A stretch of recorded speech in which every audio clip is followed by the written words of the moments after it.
আসসালামু আলাইকুম প্রিয় দর্শক বিন্দু, আপনারা আশা করি সকাল ভালো আছেন। আমি আছি মোহাম্মদ হাফিজুর রহমান, আপনারা দেখছেন গুণবতী টিভি। দর্শক বিন্দু, আমরা আজকে আলোচনা করব যে কি জন্য আমাদের সহধর্মিণী আমার খারাপ পড়ে এবং খারাপ পথে পরিচালিত হয়। দর্শক বিন্দু, আপনাকে অবশ্যই মনে রাখতে হবে আল খাবিসাতু লিল খাবিসিন ওয়াল খাবিসুনা লিল খাবিসাত ওয়াত-তাইয়্যিবুনা লিত-তাইয়্যিবাতি ওয়াত-তাইয়্যিবুনা লিত-তাইয়্যিবাত। আপনি যদি ভালো হন, আপনার স্ত্রী ভালো হবে। আপনি যদি খারাপ হন, অবশ্যই আপনার স্ত্রী খারাপ পড়বে।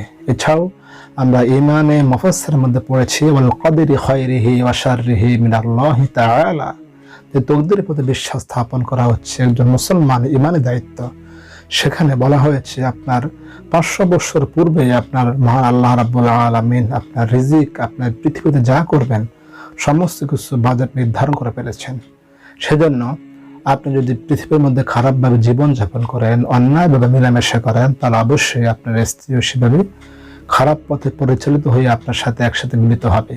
সেজন্য অবশ্যই নিজের স্ত্রী সহধর্মিণী যদি ভালো পেতে চান, অবশ্যই নিজেকে সংশোধন করুন, নিজেকে সঠিকভাবে পরিচালিত করুন। তাহলে অবশ্যই মহান আল্লাহ রাব্বুল আলামিন আপনার জন্য সামনে উত্তম নেককার স্ত্রী আপনার জন্য বাজেট করে দেবেন, নির্ধারণ করে দেবেন। দর্শক বিন্দু, আমরা কিন্তু সারা জীবন খারাপ কাজ করি, অন্যায় কাজ করি, কিন্তু আমরা যখন বিবাহ করব তখন কিন্তু আমরা সবচেয়ে শ্রেষ্ঠ নারী আমরা কিন্তু পছন্দ করার জন্য চেষ্টা করি।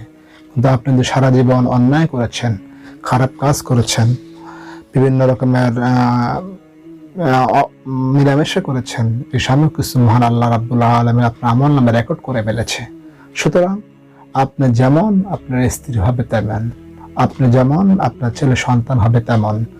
গাছকে যখন জিজ্ঞাসা করা হয়, গাছ তোমার নাম কি? গাছ বলছে আমার নাম জানা প্রয়োজন নাই, আমার ফল আমাকে পরিচয় দিয়ে দিবে আমি কি গাছ। সুতরাং আপনার সন্তান আপনার পরিচয় দিয়ে দিবে। আপনারা দেখছেন যে মানুষ যেমন তার সন্তানকে সেভাবে সে লালিত পালিত করছে। অনেকের সন্তান ভালো শিক্ষার জন্য চেষ্টা করছে, কিন্তু হচ্ছে না, কারণ আপনি সেভাবে জীবনযাপন করে আসেন নাই, আপনার স্ত্রী সেভাবে জীবনযাপন করে আসে নাই। সেজন্য আপনার সন্তান যতই চেষ্টা করছেন যে ভালো মানুষ করবেন, আদর্শ মানুষ করবেন, হচ্ছে না। তার একটাই কারণ, আপনার যে বীজ রয়েছে সেটা নষ্ট, সেটা হচ্ছে ভালো না। সেজন্য আপনার ফল ভালো হচ্ছে না, গাছ ভালো হচ্ছে না। গাছকে যদি ভালো করতে চান, তাহলে নিজেকে সংশোধন করুন, নিজেকে সঠিকভাবে পরিচালনা করুন, নিজেকে ইসলামী রীতিনীতি অনুযায়ী জীবনযাপন করুন। তাহলে আপনার স্ত্রী ভালো পড়বে, ছেলে সন্তান অবশ্যই আদর্শবান হবে। দর্শক বিন্দু, ভিডিওটা যদি ভালো লাগে লাইক, কমেন্ট, শেয়ার এবং সাবস্ক্রাইব করতে ভুলবেন না। আসসালাম।